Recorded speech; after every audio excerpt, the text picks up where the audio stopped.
avoiding a situation and just letting it kind of fade out gets a bad rap, but I don't think it's always wrong. And I think it's extremely human. And I think we should leave more space for just being human. I think that so much of like self-improvement, self-empowerment talk is telling you how to do things differently and do things better and do things perfectly. No, I'm sick of it. There's no perfect way.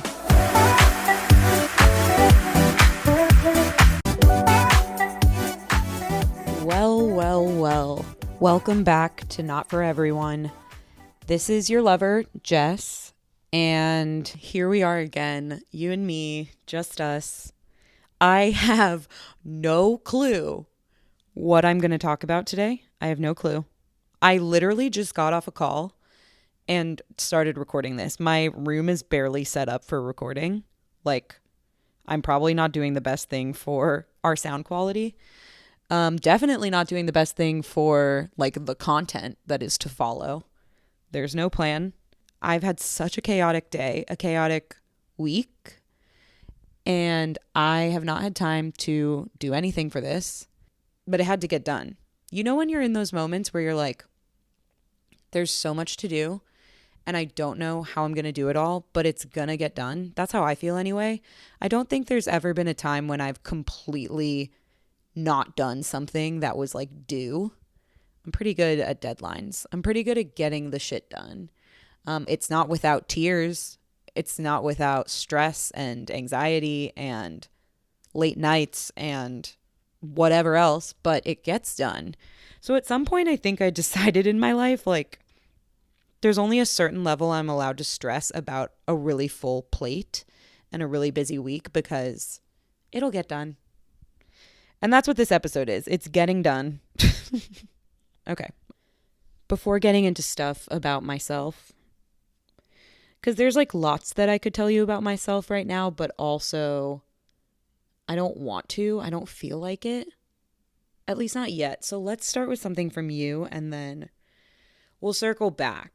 This is a DM that we got a couple weeks ago with a what to do. Need some real dog advice about my bestie of 8 years. Okay, I'm immediately in. We're raw dogging it. Just a couple of real dogs giving advice. Okay. When I say bestie, I mean we have matching souls. We get along very well and have always been on a level with one another. However, she is very isolated, only wants to spend time with her husband. That was fine. I get that. But it did make the friendship a bit one-sided, despite all her kind words about loving me and me being her truest friend. This spring, she planned a weekend getaway for her husband's birthday with friends. It was going to cost each of us $200, which I wasn't super okay with, but was willing to have a fun weekend with my bestie. I paid her in 2 installments about 2 months and 1 month before the trip. A week before the trip, I got COVID. I asked her if I was feeling better and tested negative by the time of the trip, could I still go? She said no. Okay, fine, I respect that. I then asked for my $200 back, and she said no. She said she would, quote, ask the Airbnb host if she could get a refund for a person dropping out, which makes no sense. Obviously not. She used that as a reason not to give it back to me. Quote, if you didn't go to a concert, you wouldn't get a refund. Okay, but you're my best friend, not Taylor Swift's team. I reminded her that my partner had lost his job a month earlier and we were really struggling, and I wouldn't have spent the money in the first place had I known we'd be single income. She said she didn't even have $200, then proceeded to post pics of her new drone for her wedding videography business. Also, I was her maid of honor 2 years ago. I guess that's just important aside. I don't know. Anyway, everyone says how shitty that was of her, and our friendship isn't the same anymore. Advice, thoughts, do I just let it fizzle? She's pretty distant as is. I guess she's all talk anyway. TLDR, my best friend kept my $200 after I had to cancel a weekend trip due to COVID. Am I in the wrong for wanting the money back? Okay, your TLDR was incorrect because you left out an important part of the story, which is that she insisted you couldn't come on the trip. You asked if you felt better and if you tested negative, could you come? And she said still no. Like, basically, bitch didn't want you on the trip. She just wanted your $200. That's how I feel. I'm mad. I'm so mad about this. I think that the tone of the message is really interesting. That's what struck me when I read through it. Because the beginning is like, this is my realest friend. We have matching souls. And then it very quickly is like, fuck this bitch. I'm sick of her. I mean, I just am sick of her. But I think that you, listener, might be sick of her.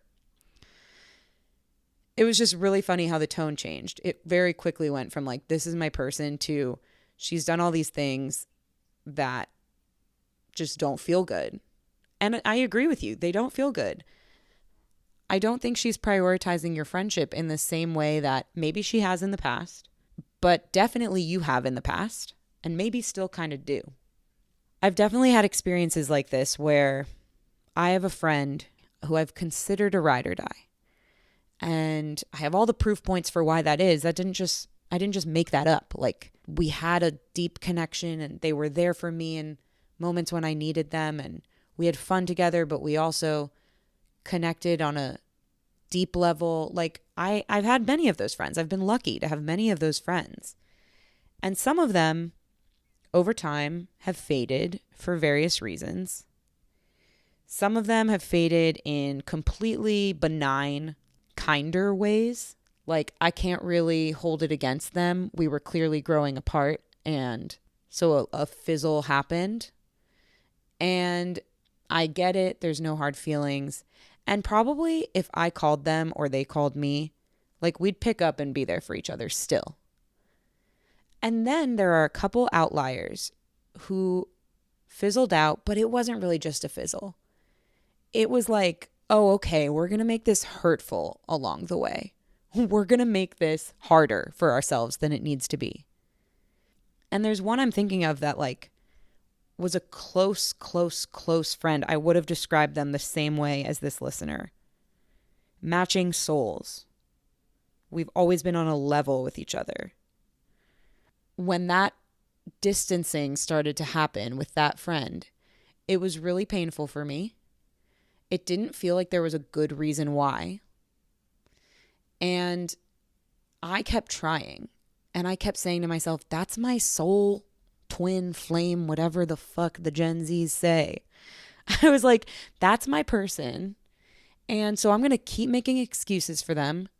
I'm going to keep trying to find the bright side, because this must be a fluke. Like, there must be something going on that's just bizarre. Maybe Mercury is in retrograde. I don't know. The fact that they are MIA all of a sudden is jarring and doesn't line up with, like, the level of friendship that this is.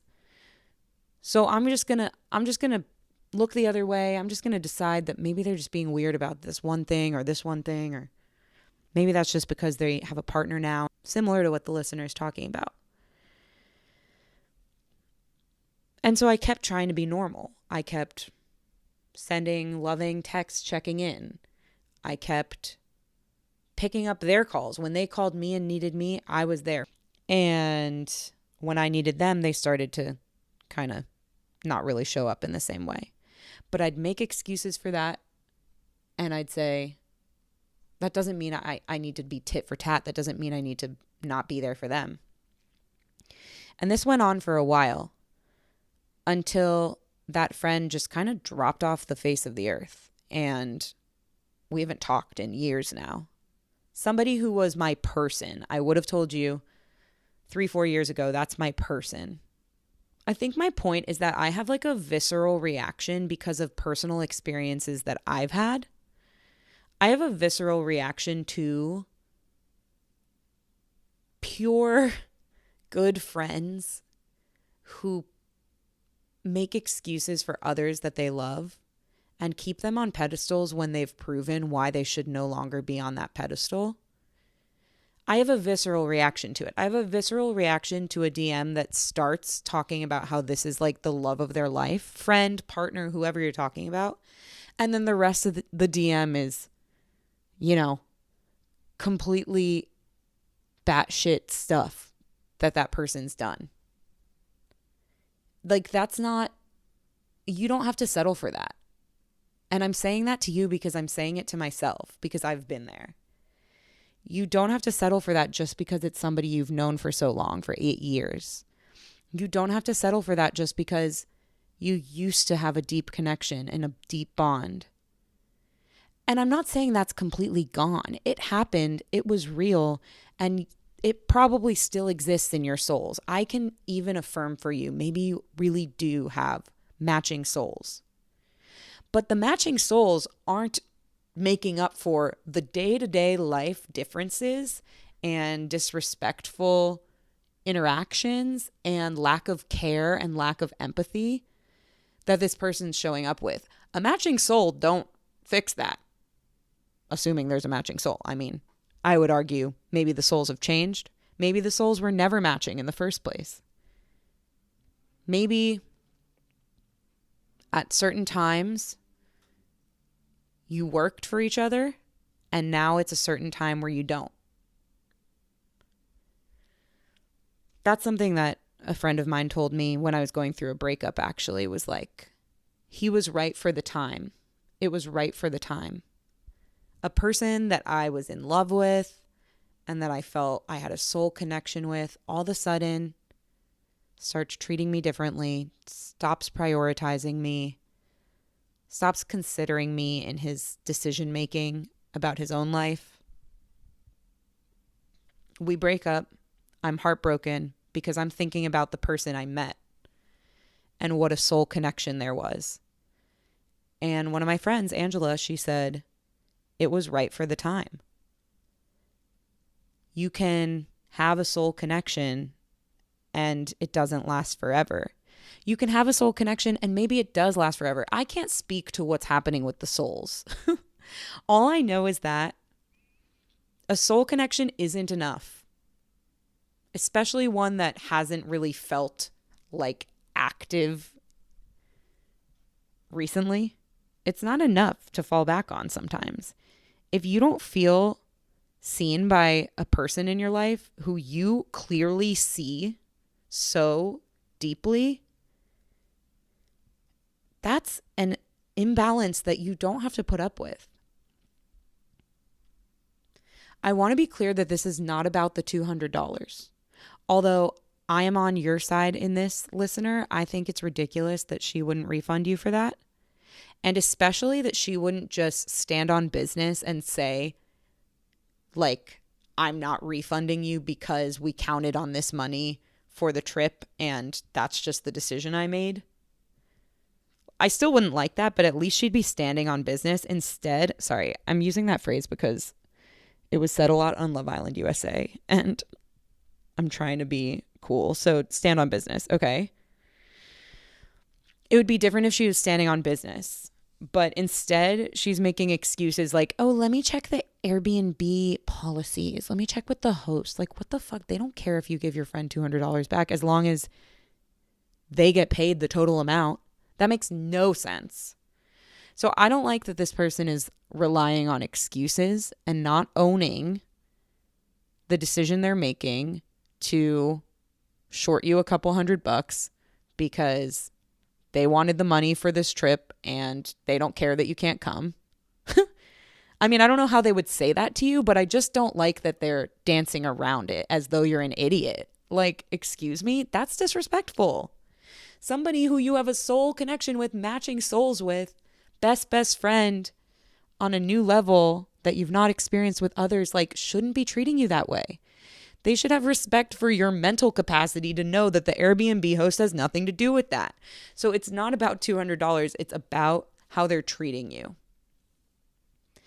And you've treated them with a lot of grace, a lot of empathy, a lot of attachment to what used to be. And I get it because I've done it time and time again. But when somebody's showing you who they are, believe them. I wonder if there were examples of this type of thing in the past that maybe you ignored because it wasn't so blatant and obvious as $200 about an Airbnb. If I were you, I know myself and I know I would be having those types of thoughts. Like, has this been a trend or did this happen all of a sudden? I bet you it's been a trend.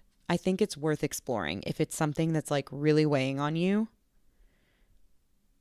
I think it's worth exploring with yourself, because that's something that you can learn from for the future.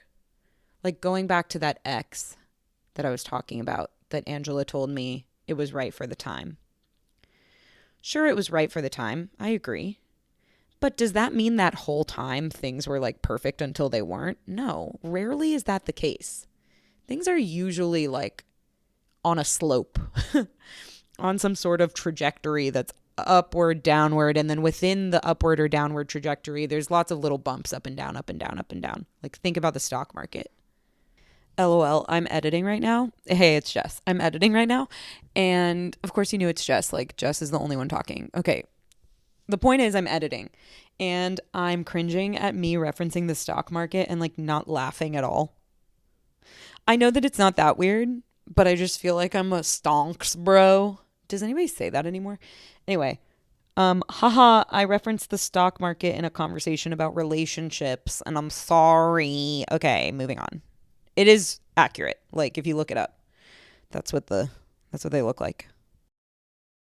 After the breakup with that person and what they did to me at the end and how they made me feel at the end, so uncared for. At the time, it felt so stark. Like you went from caring to not caring. That's how it felt. But as I got some distance from it and I thought more about it, I was like, that doesn't really make sense. That's not really how things work. Let me do some discovery about what was actually happening. And it was on a steady decline. There were lots of little moments where I was let down and where I wasn't considered. And this is the human experience. It's normal. It happens. So I'm not blaming myself for feeling surprised and feeling like, oh my God, all of a sudden this change, rug pulled out from under me. I'm not holding that against myself. I'm not holding that against you.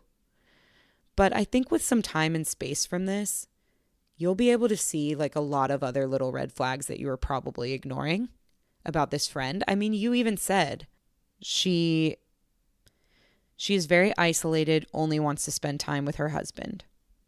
Okay, that alone is not a crime. As we get older, as we settle down, as we partner up, as priorities shift in life, like that can happen. You can also, maybe she's also more introverted and you're more extroverted or something. I don't know all the details, but like it's fine to have some friends who like to kind of keep to themselves and be homebodies and stuff, and for you not to be the same. All of that is fine. I agree. But I bet there's like more behind that sentence that led us to a point where she's now being so inconsiderate of you in, by the way, her husband's birthday weekend or whatever. Like she's obsessed with the husband. That's not inherently wrong, but it's just clear where her priorities are. And I think if you look back on the last 8 years, maybe it's the last 4, maybe it's the last 2, maybe it's since she got married, I don't know. But I bet you'll find a lot more examples of times that you weren't prioritized and that you were making excuses for her. You were still keeping her a top priority, and that's okay. You're a good friend. You want to see the best in people. But I think this is a big wake-up call and a big moment to be real with yourself. You said you wanted real dog advice. The real dog advice, from my perspective, okay, there's 2 ways to handle it. Let's go to action planning.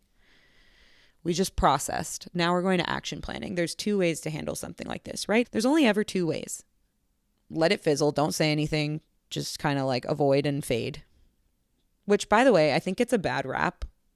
Is it bad rap or bad rep? Hold on. Bad. I think it's rep, but why do people say rap?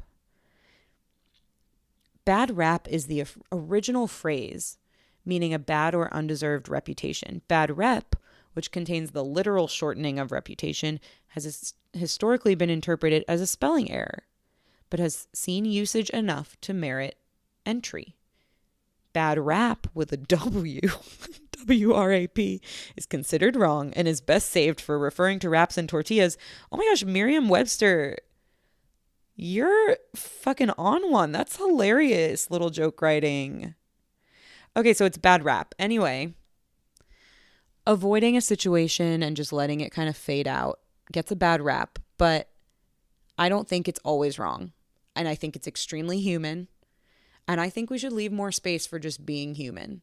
I think that so much of like self-improvement, self-empowerment talk is telling you how to do things differently and do things better and do things perfectly.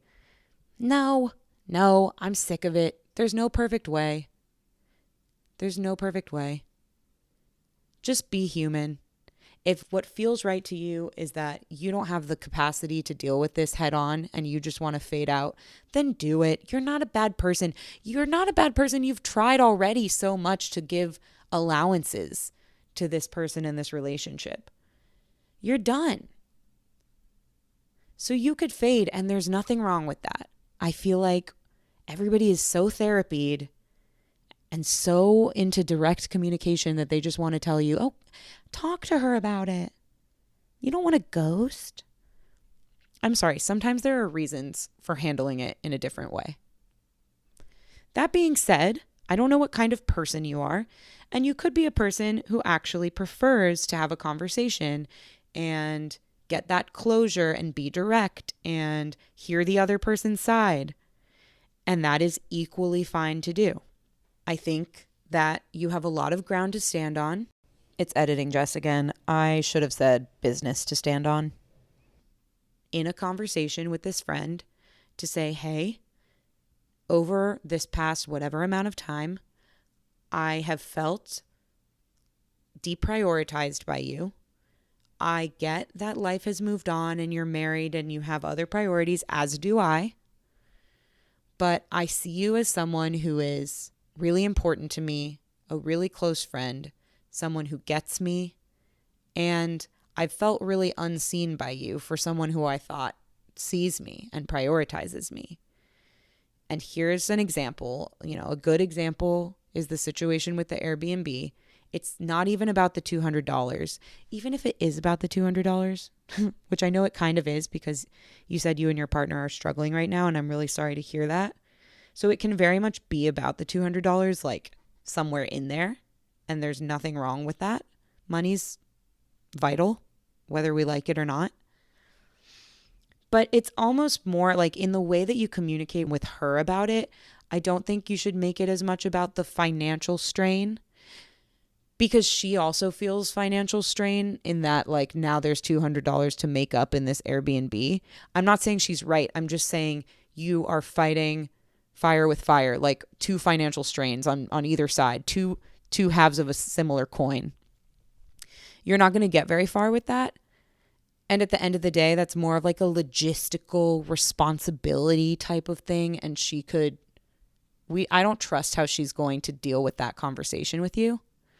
So I think that you really need to make it more about the friendship, the fact that you feel deprioritized, the fact that you feel disrespected. Is that too strong of a word to say to someone directly? I don't know. It's up to you.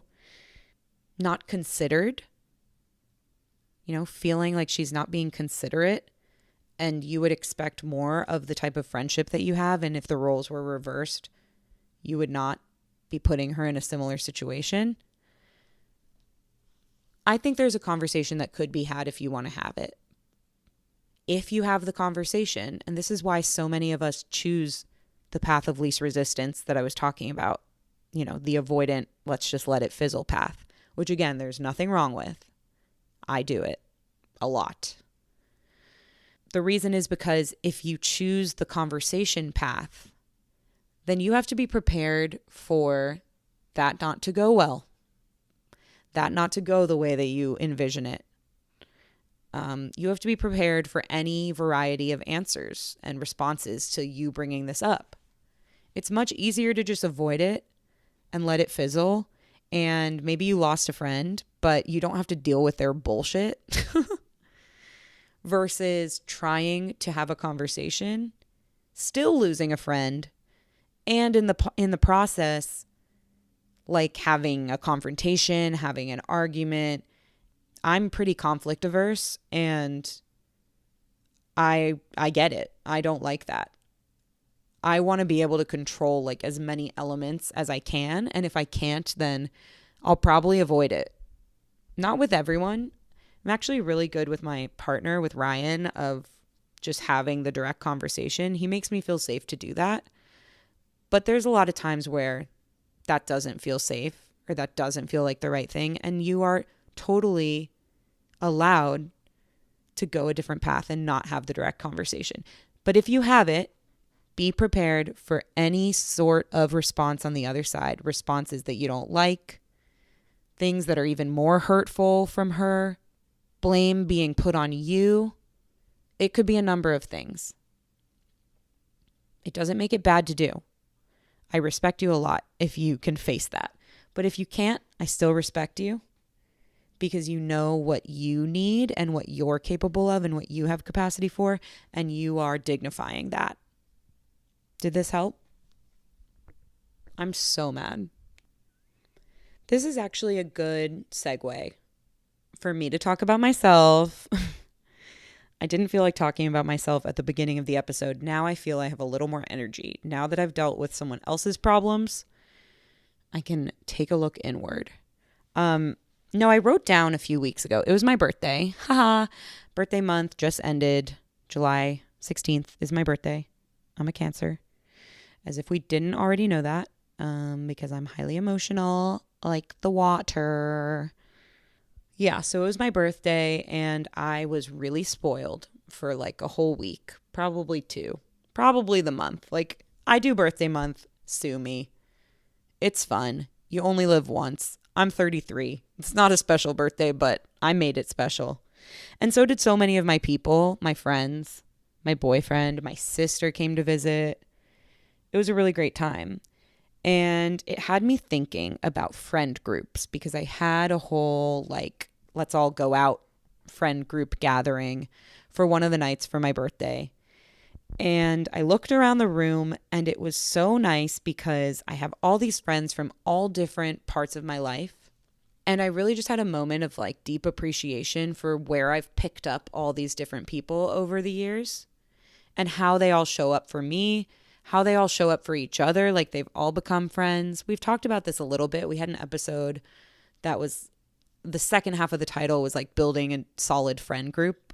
And Caroline talked a lot about how she's built a friend group in DC out of people that she met in disparate ways and kind of brought together. And I related, but I didn't have the words to really articulate like how all of that happens. And then my birthday this year made me realize like this is really important to talk about, especially coming off of a what to do like that. I guess I just wanted to dissect.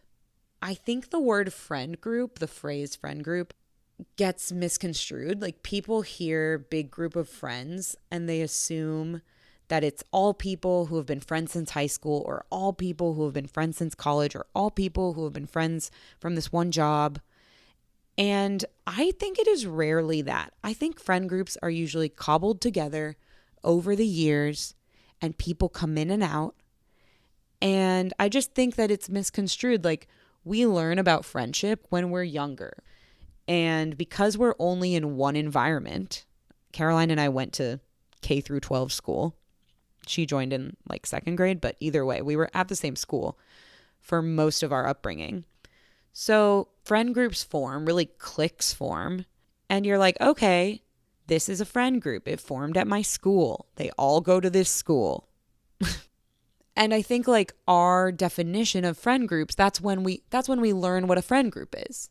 What am I trying to say? It's like, that's when we learn what a friend group is. When we're in one environment all together and different groups siphon off and they all have the thing in common that they go to this school, but maybe one friend group is a little more this personality type and one friend group is a little more this, and however they end up splitting off, at the end of the day, they share that thing. They went to this school.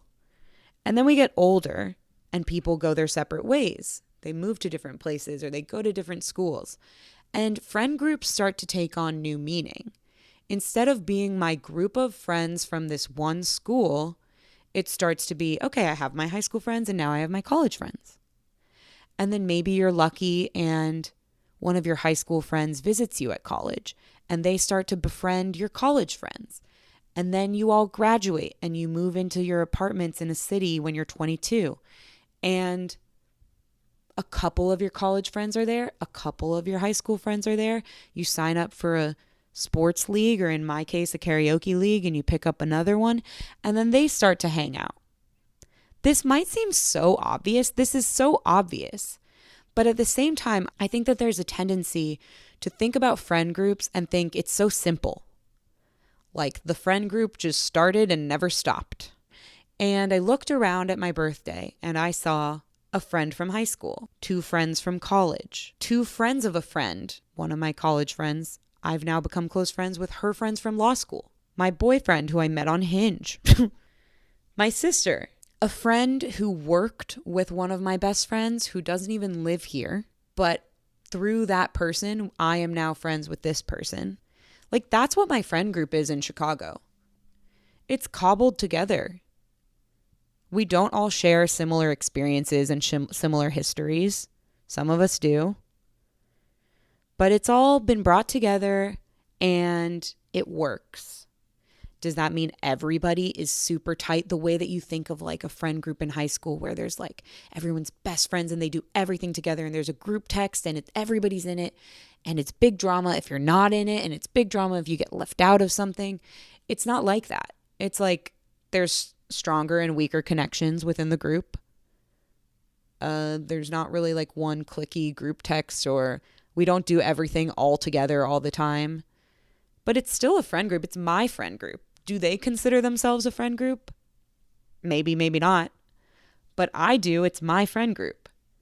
I know them from this, that, and the other. They know each other. Maybe some of them only know each other through me. And maybe they have no interest in hanging out unless I'm there. Not because they don't like each other. My friend group gets along really well. But just because it's like, these aren't my core people. I have other core people. You're allowed to have other core people. Do people know that? You can have multiple groups. Your core group doesn't need to be somebody else's. This is a perfect example. I've referenced one of my best friends, Kai, on the podcast a lot. We've known each other since freshman year of college. That's like 15 years.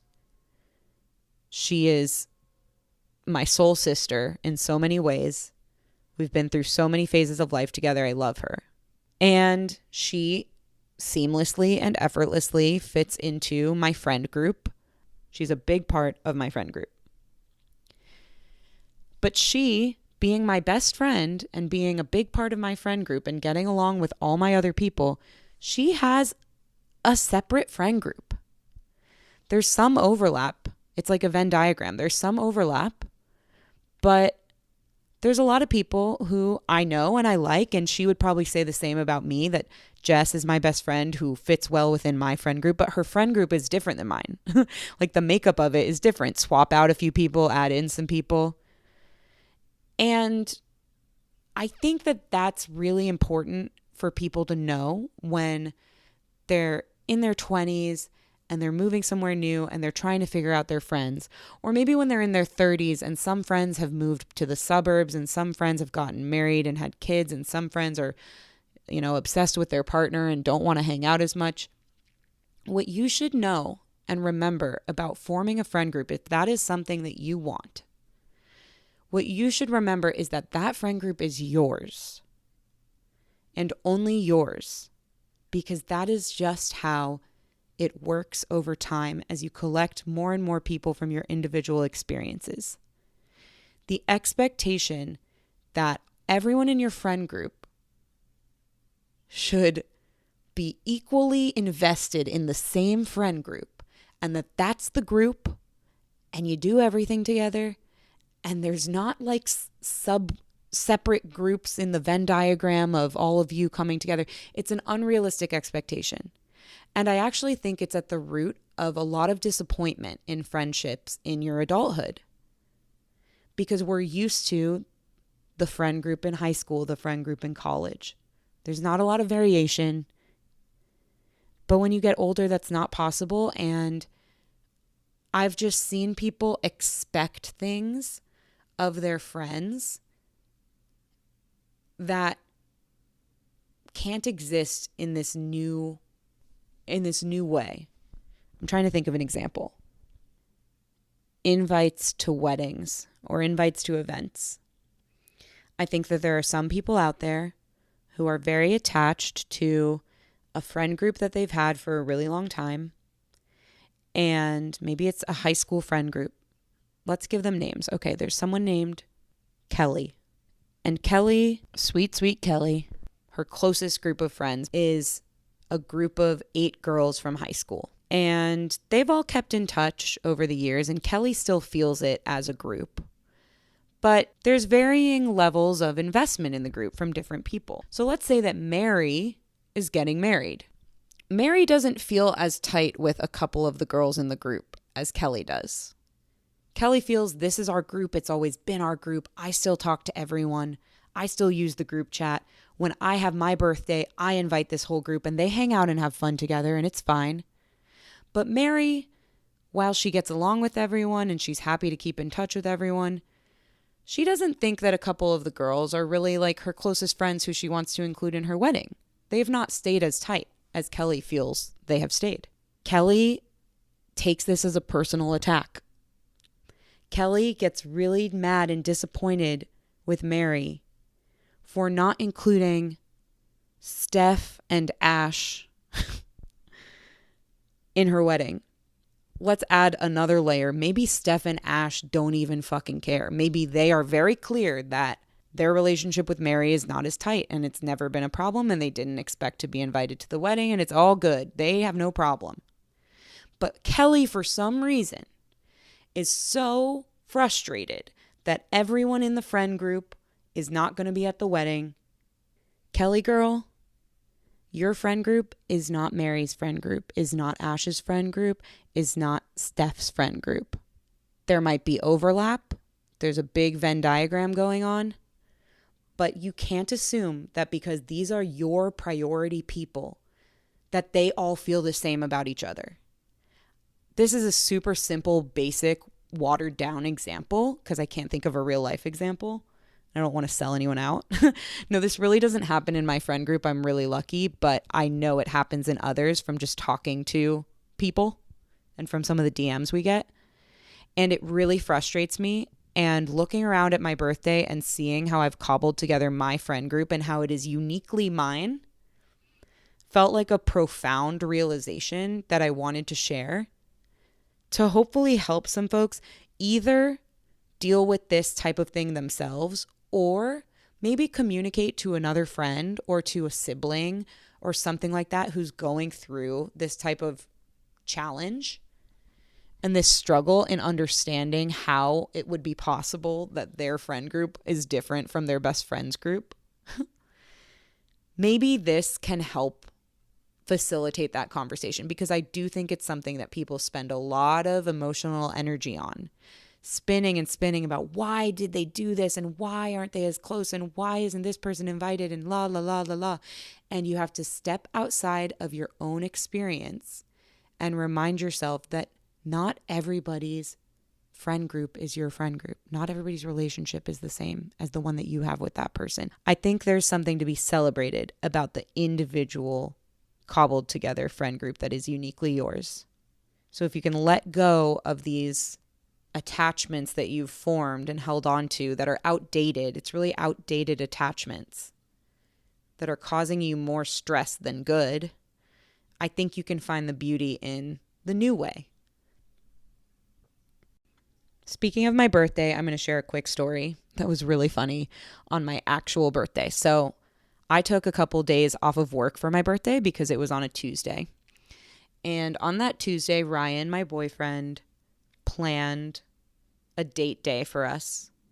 I had planned some other birthday stuff before and after that, but on that actual day, it was his game. He was in charge. And one of the things we did was go pedal boating, which, by the way, I keep getting called out for calling it pedal boating because a lot of people call it paddle boating, but it is literally pedal boating. It is pedals, like P-E-D-A-L, like biking. It's pedal boating. Paddle is like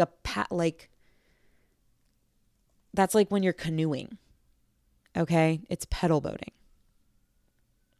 Thank you for your feedback. I didn't need it, actually. So we went pedal boating in Humboldt Park. If you're in Chicago, then you know what that is. It's a big park in the middle of the city that has a couple ponds, and it's really great to go there and do picnics. And yeah, it's just like cute and cozy. And they have these swan pedal boats, and I've always wanted to do them. And Ryan has not wanted to do them historically. He actually had, before dating me, 2 different relationships where he went on the pedal boats with them. And like a month or 2 later, the relationship ended. So for the longest time, I wanted to go on these pedal boats. And anytime we would be at Humboldt Park walking around or doing a picnic, I'd be like, can we do them? And he was like, no, like, I don't want to jinx it. I don't feel comfortable because of my past experiences with my exes.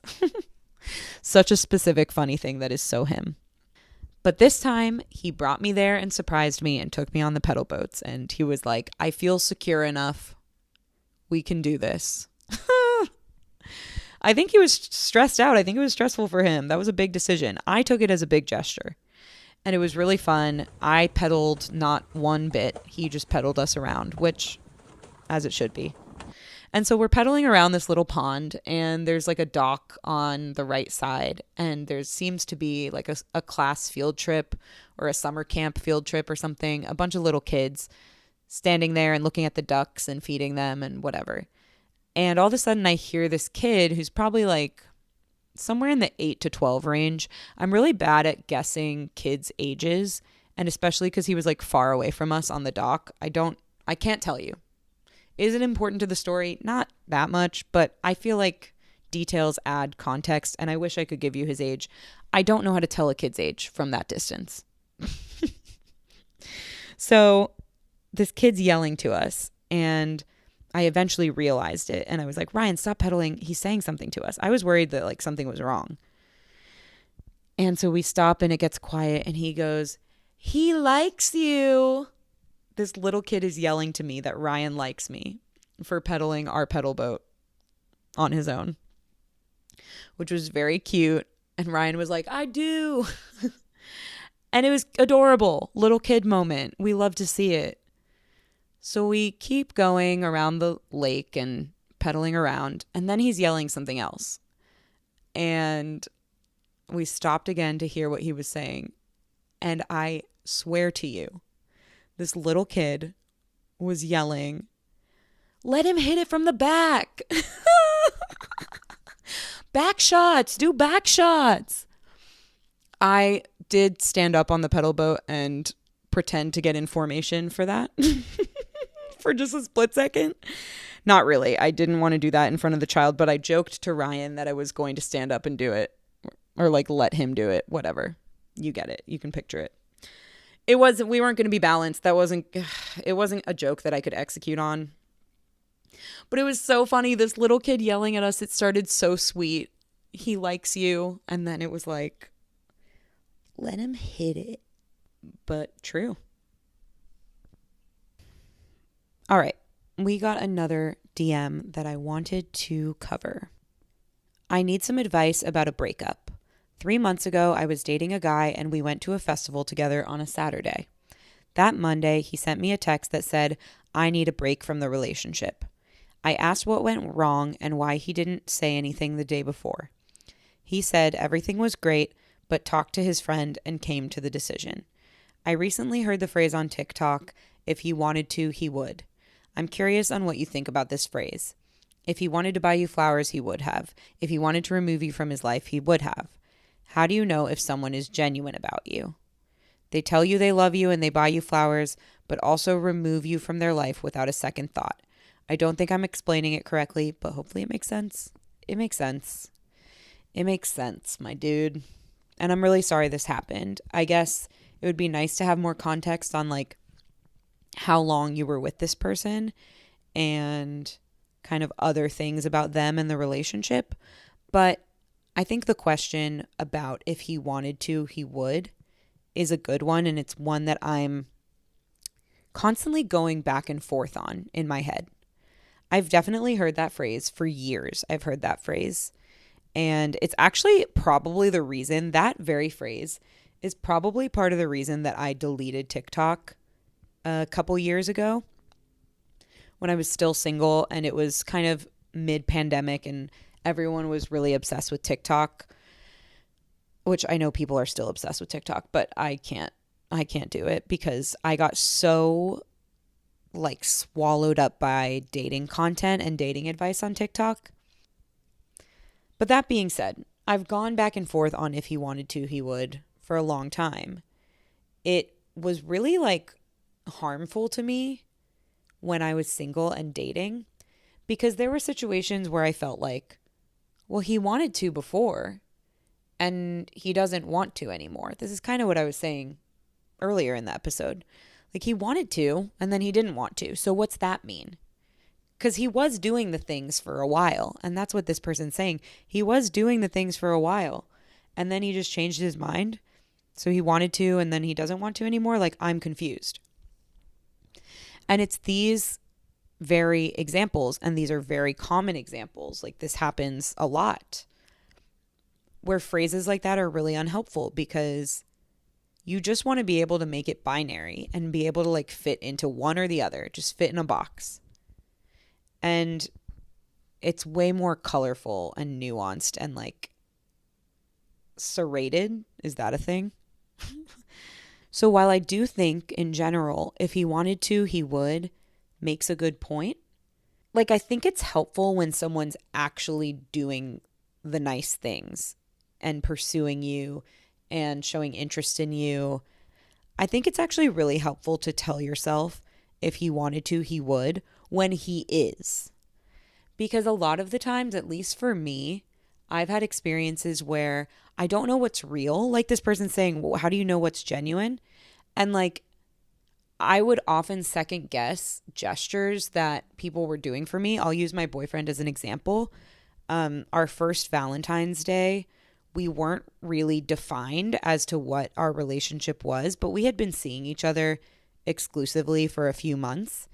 And he suggested going out the day after Valentine's Day, not because he had something else going on Valentine's Day, but because he had to work that day. And I was like, oh, great. I didn't even expect you to plan anything for Valentine's Day. And now you are saying you want to take me out. I don't care if it's the day of or the next day or whatever. And then on the actual day of, when I thought I wasn't going to see him, I made coffee plans with a friend who happened to be a guy friend. This is such a story. So I made coffee plans with my guy friend. It just happened to be on Valentine's Day, but it was like a Monday. It was a work day. We often went to get coffee in the middle of the workday, both working remotely and just like needing a break. He also is in a relationship. It like wasn't weird. We did this a lot, but it just happened to be Valentine's Day. And I thought that was fine because I thought that I didn't have plans on Valentine's Day and that the next day is when I was seeing Ryan, who I was still very early in dating. And Ryan came to my door and surprised me with flowers and sweets and a candle. And it was really nice. It was in the middle of the day, like totally random. And I was so touched by it and like really didn't expect it. Such a nice gesture. And I was like, I'm so sorry. Like I have coffee plans with my friend and he's downstairs right now to pick me up. And I think the he of it all really shook Ryan and was like, he's here to pick you up on Valentine's Day. But we went down and I introduced them and I was like, I've told you about him. I've told you about each other. And, you know, my guy friend tried to smooth it over too. And anyway, Ryan went on his way. I went to get coffee with my friend. Anyway, why did I tell that story? Ryan would do a lot of sweet, unexpected gestures. And I would like gaslight myself into what they meant. And my guy friend was trying to tell me like, he really likes you. Have you guys like labeled it or something yet? Like, what's the status? And I was like, no, we're like just seeing where it goes. He was like, that's definitely your boyfriend. I was like, no, we're just seeing where it goes. And he was like, that's definitely your boyfriend. Like, he's doing boyfriend things. He's your boyfriend. And I kept being like, no, I don't know what it is. And like, maybe he's just being nice and just doing the things he thinks he's supposed to do for Valentine's Day. And of course, Ryan thought at that time that he was my boyfriend. And of course, he was trying to spend Valentine's Day with me and surprise me and was really confused that I had other plans. And we've talked about it a lot since then. And I've been like, dog, you told me you were working, so I made other plans. Like, I appreciate a surprise, but you can't expect that I'm just like hanging out at home doing nothing. What's my point? I guess my point is that I was trying to gaslight myself into thinking that he was doing something just to be nice and not actually doing it because he wanted to and because it meant something about how he felt about me. And that is when a phrase like, if he wanted to, he would, is actually really relevant because it reminds you he's doing it because he wants to. Like, that's the better phrase. If he's doing it, it's because he wants to. But if he wanted to, he would. It leaves so much room for like mystery. Like, let's say you are dating someone new and you really want them, you think it would be so sweet if somebody brought you flowers. And then you're like, well, if he wanted to, he would. If he wanted to, he'd bring me flowers. He doesn't even know that flowers are on the radar. That's a made up thing that you just made up. And now you're saying if he wanted to, he would. Like, that just came out of thin air that you wanted flowers. And now you're deciding that the fact that you weren't given flowers means that he's not interested in you. Like, you just made up this scenario to convince yourself that he's not interested in doing nice things for you. And that's not helpful. What is helpful is that when he does do nice things for you, it's because he wants to. And what is helpful is that when he doesn't do nice things for you, or when he tells you he's no longer interested, or when he tells you he needs a break from the relationship, that's also because he wants to. So I just never liked that phrase because it left a lot of room for like vibes. Like, if he wanted to, he would. Like, there's these vibey things that I want somebody to do, and the right person would just do them.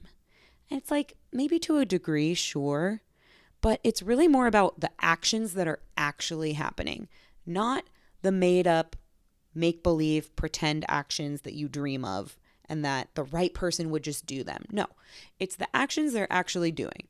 Those things, yes, they are the things they want to be doing. I think that that is mostly true. I don't actually think that the phrase, if he wanted to, he would, is like super helpful here.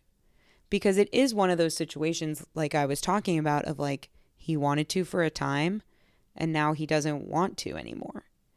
And you might never get clarity as to why that is. He might always tell you everything was great and I just changed my mind. It sucks. It sucks so much to not know the reason for a change of heart like that feels so sudden. And I know you're just looking for the reason. And that's why if he wanted to, he would feels helpful because it's like, okay, well, I guess the reason is he didn't want to anymore. But it's not helpful because then you're like, but he wanted to 2 days before that. I just don't think it fits the situation. I think there were probably things going on that he was noticing over time that he didn't communicate with you, and that is immature, and that's not the type of person you want to be with, by the way. But there were probably things he was collecting in his head about how your dynamic was with each other or his openness to even being in a relationship at all right now, or how serious he felt it was getting and maybe that was scary for him. There's lots of reasons why he could have been collecting data over time that led him to make the decision of, this isn't going to work for me. And he should have let you in on those things. Because what's unfair is that now you're here and you think it was a change from Saturday to Monday. And I've been there. But this was probably a longer decision than from Saturday to Monday. Maybe it all clicked for him right then. I'm not saying he's been like wanting to break up with you and just waiting and dragging it out. I hope if this was a person that you felt was worth your time, that it's also a person who would be decisive enough to like, once they knew that something was over, just do it right then and there. But that doesn't mean it was like they just realized everything in one day and then ended it. They were probably realizing things over a period of time, and then it crystallized and they realized it's time to end it. So I know why it feels like the rug's been pulled out from under you. Like, I've been there. I talked about it. But it was probably more gradual than it seems. And that's not for you to think, oh, he never liked me. He did. He was there for the time he was there for a reason. He liked you and he was wanting to do the things for you. Eventually, something crystallized about himself or about the relationship that made him realize, I don't want to anymore. And ultimately, that is what happens in breakups. Like, you've probably done the same thing, or you will do the same thing one day. Caroline and I are always talking about collecting data in dating, and like, If you're not sure, go on another date. And on the receiving end, on the other person's side, that could maybe feel harsh. Like if somebody hears us giving that advice and they feel like they're kind of getting dragged along by someone, then that could feel harsh, and their reaction could be like, it's not fair to drag people along and you should just cut it as soon as you have any doubts. But that's not realistic. People will have doubts all the time. People who are married still have doubts sometimes. People who are in serious long-term committed relationships still have fears sometimes. People who make it work and last and love each other and want it sometimes go through questions, figuring out, can I work with this or can I not? And sometimes on the other side of those types of questions is, yes, I can work with this and I'll stay. But sometimes on the other side of it is a decision about leaving. And that decision can feel sudden, but I really think most people do it when they know that it is the right decision. And that for some people can take a lot of data collection. And so it feels like you've been dragged along, but that's not necessarily true. It's not like they loved you and then they decided they hate you. Like, it is so much more nuanced than that. There's so much more gray area. There's a lot of things this guy probably still likes about you, and ways that you all had fun together on Saturday, and he wouldn't deny any of those. But maybe there were other things going on, and again, a lot of it could be within himself. It usually is. That he probably didn't communicate to you, and he probably was thinking about over time, and then it clicked for him that this isn't right. Okay, also the last thing that I want to say about this that like isn't actual advice, but it is my real feelings. Fuck this guy saying that he talked to his friend about it and then made this decision. Something about guys talking to their friends about like dating and relationship stuff. Okay, listen, I immediately know what's wrong with what I'm saying. Like, we should support men having friends and having support systems. Yes, totally. Men need friends. It's like an epidemic in our society that men don't have deep friendships that they can count on for these types of things. And so when they do, we should celebrate it. Sure. But as a girl who just feels a little annoyed that fucking Brad talked to Steven and the bros decided that it's more fun to be single together. Obviously, I'm projecting a lot and none of this was said. But I'm annoyed and I wanted to acknowledge that that's annoying. No, but obviously, if he doesn't want to be with you, you don't want him. You don't want him. But if it was like up to Brad, then that's really dumb. I wanted to end this episode with some stories of yours. I wanted to try something new here, so I asked you to write in stories, like your best stories, whether it's a love story or a ghost story or a just funny story, like anything you got. And there were a couple that stood out that I wanted to share. Oh, this was hilarious. This person said, "Not my story, but Abraham Lincoln's ?